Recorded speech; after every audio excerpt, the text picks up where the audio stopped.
Our Young Alumnae Award is going to be given to Abby Hanrahan from the class of 1999. Abby is the deserving recipient.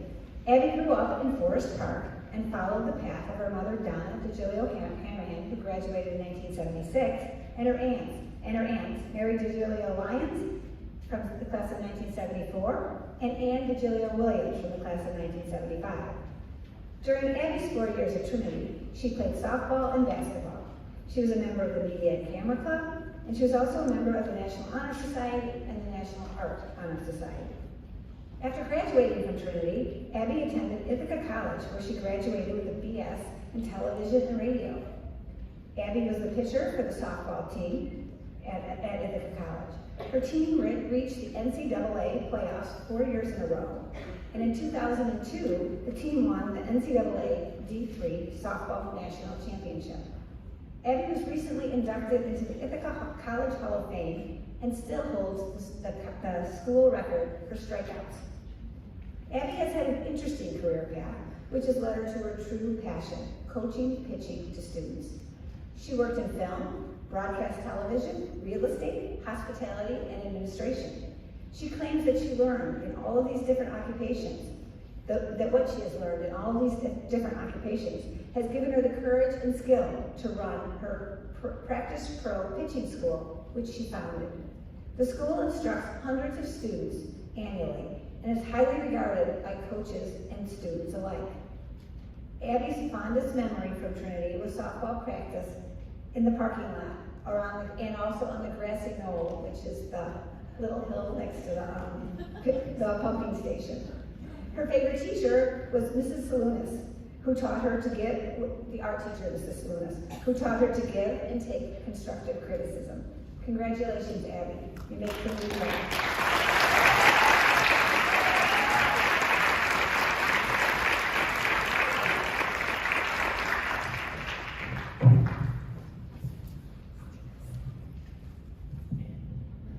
Thank you. I'm so grateful to Trinity for inviting me here today. Congratulations to the other honorees, Betty, who is here on Mary's behalf, and Kathleen. I'm honored to be here with you finally after a minor 2-year delay.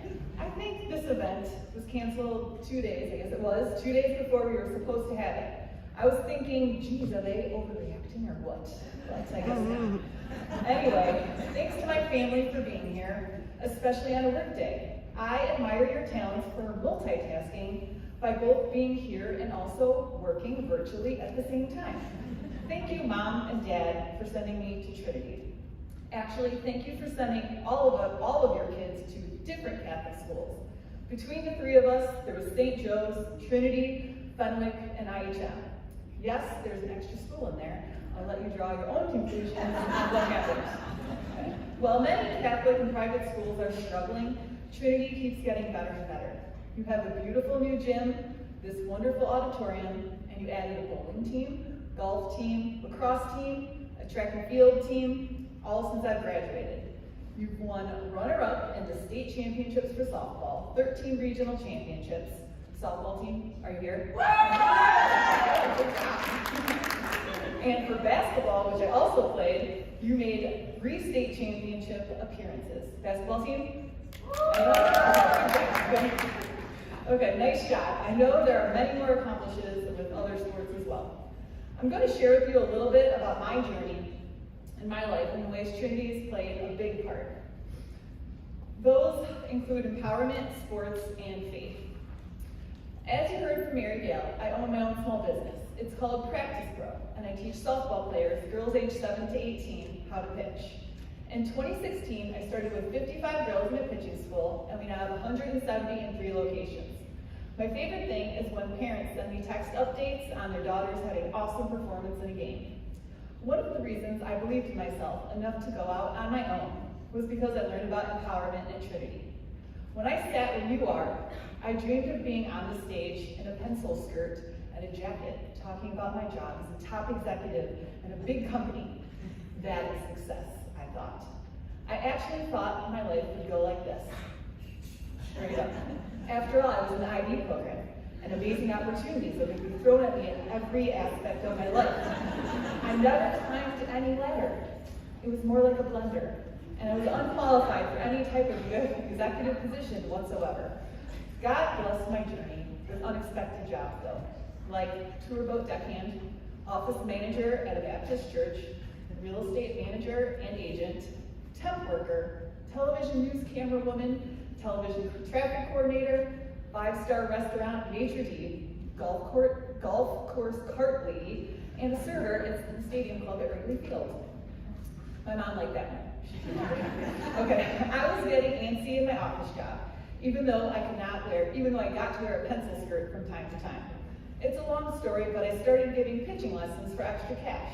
Then I started obsessively listening to business podcasts and audiobooks about business. I also read a book called The Quarter-Life Crisis. I eventually gathered up the courage to quit my regular job and start Practice Pro at the age of 34. I ended up using the skills I learned in every single one of those unexpected jobs to run my company, and I'm grateful for every last one of them. The sports I played at Trinity obviously still plays a big role in my life.